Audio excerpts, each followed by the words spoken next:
Bismillahirrahmanirrahim. Assalamualaikum warahmatullahi wabarakatuh. Alhamdulillah, alhamdulillahillazi an'amana bi ni'matil imani wal islam. Wa nusalli wa nusallimu ala khairil anam, sayyidina Muhammadin wa ala alihi wa ashabihil kiram, amma ba'du. Bersyukur kita kepada Allah Subhanahu wa taala atas segala limpahan nikmat dan karunia yang Allah berikan. Salawat dan salam selalu tercurah buat Nabi kita Muhammad sallallahu alaihi wasallam. Allahumma shalli wa sallim ala sayyidina Muhammad wa ala ali Muhammad. Assalamualaikum ya Rasulullah. Kaum muslimin dan muslimat, para pendengar suara Kampar dan sahabat MUI yang dirahmati Allah. Pada kajian kesempatan kali ini kita akan membahas tentang mutiara hikmah di balik pelaksanaan ibadah puasa. Allah Subhanahu wa taala memberikan berbagai macam bentuk perintah kepada kita selaku hambanya, di mana perintah-perintah ini tentu berdasarkan dalil-dalil dari Al-Quran ataupun hadis-hadis Nabi Muhammad sallallahu alaihi wasallam. Untuk pelaksanaan ibadah puasa, semua kita sudah hampir hafal mungkin ayat-ayat yang menjadi dasar pelaksanaan ibadah puasa ini. Seperti firman Allah dalam Al-Quran pada surah Al-Baqarah ayat 183, ini ayat yang lengkap dari himbauan untuk pelaksanaan puasa, kemudian untuk apa kita berpuasa, terus orang-orang yang boleh meninggalkan puasa. Dalam ayat ini Allah sudah jelaskan dan dilengkapi dengan beberapa ayat setelah itu, Al-Baqarah 184 dan Al-Baqarah 185. Dari setiap perintah yang diberikan Allah kepada kita selaku hambanya, semua perintah itu pasti mempunyai tujuan untuk kebaikan kita. Dan setiap larangan yang Allah berikan kepada kita, itu juga akan berdampak negatif dalam kehidupan kita. Demikian juga halnya dengan pelaksanaan ibadah puasa atau as-shaum, bahwa puasa ini termasuk salah satu perintah yang Allah wajibkan kepada hamba-hambanya yang memenuhi syarat. Karena ada perintah Allah itu yang memang wajib dilakukan oleh semua orang seperti sholat. Tetapi untuk pelaksanaan ibadah puasa hanya diwajibkan kepada mereka yang sanggup. Dan orang-orang yang tidak sanggup untuk melaksanakan puasa boleh mengganti di hari lain dan boleh juga membayar fidyah. Nah, apa kira-kira mutiara hikmah yang bisa kita ambil dan yang bermanfaat dalam kehidupan kita sehari-hari terhadap ibadah puasa yang Allah perintahkan kepada kita? Pada kesempatan ini, para pendengar suara Kampar dan sahabat MUI yang dirahmati Allah, kaum muslimin dan muslimat dimanapun berada, kita akan bahas 3 dari mutiara hikmah yang terselip dari pelaksanaan ibadah puasa ini. Yang pertama, sesuai hadis Rasulullah sallallahu alaihi wasallam, bahwa puasa termasuk salah satu langkah dan cara untuk menerapkan pola hidup sehat. Rasulullah bersabda, "Sumu tasihu." Berpuasalah kamu supaya kamu sehat. Nah, apakah semua orang yang berpuasa lalu dia bisa meraih kesehatan? Tentu perlu lagi kita kaji ulang. Sebab ibadah puasa yang kita laksanakan itu banyak hal yang mesti kita lakukan. Ada yang harus kita tinggalkan, ada yang harus kita lakukan, ada hal-hal yang memang disunnahkan Rasulullah. Ketika ini kita terapkan, maka insya Allah nilai-nilai kesehatan itu akan bisa kita raih dengan pelaksanaan ibadah puasa. Kita tahu selama pelaksanaan puasa, perut kita kosong, kerongkongan kita tentu menahan dahaga. Makanya Rasulullah Shallallahu Alaihi Wasallam menganjurkan supaya kita bisa meraih kesehatan dengan ibadah puasa ini. Nah, ketika berbuka, kita harus pandai mengatur cara.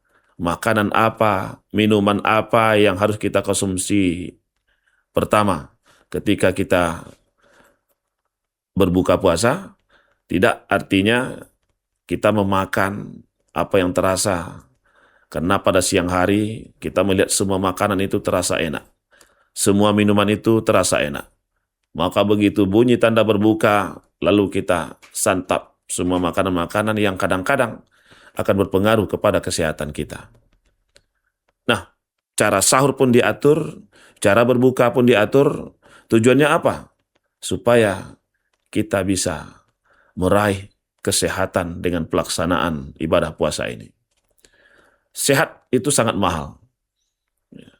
Beribadah kita akan terasa nikmat ketika kita laksanakan ibadah itu dalam kondisi sehat. Tidak ada orang yang meminta sakit. Dalam doa kita selalu mohon kepada Allah supaya Allah beri kita kesehatan. Nah, ternyata salah satu dari hikmah ibadah puasa yang Allah perintahkan kepada kita, ketika kita mengikuti aturan-aturan yang ada dalam pelaksanaan puasa, dalam pelaksanaan berbuka, maka insya Allah nilai-nilai kesehatan itu akan bisa kita raih. Kemudian yang kedua, mutiara hikmah di balik pelaksanaan ibadah puasa ini, sesuai dengan hadis Rasulullah Shallallahu Alaihi Wasallam, as-siyamu jannatun. Puasa itu adalah perisai. Puasa itu adalah benteng. Puasa itu adalah tameng yang bisa menghindarkan kita dari serangan-serangan musuh. Nah, begitu dahsyatnya nilai dan hikmah di balik ibadah puasa ini, sehingga Rasul menggambarkan seperti orang berperang. Kalau kita tengok berperang pada masa Rasul dan masa sahabat itu, tidak seperti perang pada hari ini. Perang-perang klasik itu, mereka harus bisa mengelakkan serangan-serangan musuh melalui tameng atau perisai yang mereka miliki. Nah, Rasul menggambarkan bahwa puasa yang kita laksanakan itu samalah ibaratnya seperti perisai dalam sebuah peperangan. Orang yang memiliki perisai kuat dan kokoh, walaupun mungkin kena sabetan pedang, tombak, dan lain sebagainya, tetapi perisainya tetap bertahan. Nah, bagaimana dengan ibadah puasa? Insya Allah semua orang yang melaksanakan puasa, maka dia sudah memiliki perisai. Dia sudah punya perisai. Akan tetapi, perisai yang kita miliki itu tentu kualitasnya tidak sama. Karena orang yang berpuasa juga kualitas puasanya tidak sama. Sehingga Imam Al-Ghazali dalam kitabnya Ihya Ulumuddin itu membagi orang berpuasa kepada 3 golongan. Ada namanya shaumul awam, ada namanya shaumul khawas, ada namanya shaumul khawasul khawas. Nah, begitu jugalah gambaran perisai yang diperoleh oleh orang yang melaksanakan ibadah puasa. Ada perisai yang didapat itu memang kualitasnya luar biasa bagusnya, tahan, kokoh, mungkin bahannya dari baja, sehingga ketika kena sebatan pedang tidak berpengaruh. Ada juga yang mendapatkan perisai dengan pelaksanaan ibadah puasanya ini, tetapi kualitas perisainya kurang bermutu, kurang berkualitas, karena memang dalam melaksanakan ibadah puasa tentu ada hal-hal yang semestinya dilakukan atau yang semestinya ditinggalkan, tapi dia tidak melaksanakan itu. Dapat juga dia perisai, dapat juga dia tameng ini, tetapi kualitasnya di bawah dari orang yang mendapatkan perisai dengan kualitas yang luar biasa itu. Bahkan ada juga orang yang berpuasa, dia juga mendapatkan perisai. Dia juga mendapatkan tameng. Tetapi kualitasnya yang paling di bawah. Sehingga ini digambarkan oleh Imam Al-Ghazali yang disebut dengan shaumul awam. Puasa orang yang awam, di mana dalam pelaksanaan ibadah puasa, dia hanya menahan haus dan lapar saja. Sehingga yang dia peroleh tentu haus dan lapar saja. Tidak mendapatkan keuntungan-keuntungan yang lebih dari itu. Nah, inilah gambaran orang-orang yang berpuasa. Dia punya perisai, tetapi kualitas perisai itu tentu diukur dengan kualitas puasa yang dia kerjakan. Nah, kenapa kita butuh perisai ini? Karena ternyata sadar atau tidak sadar bahwa setiap saat kita ini berperang melawan musuh yang tidak bisa kita lihat. Dia bisa melihat kita, tapi kita tidak bisa melihat dia. Nah, musuh ini selalu mengintai kita dari berbagai penjuru. Untuk itu penting perisai. Penting kita punya tameng untuk bisa menghindari dari serangan-serangan musuh kita. Nah, ternyata luar biasanya pelaksanaan ibadah puasa ini.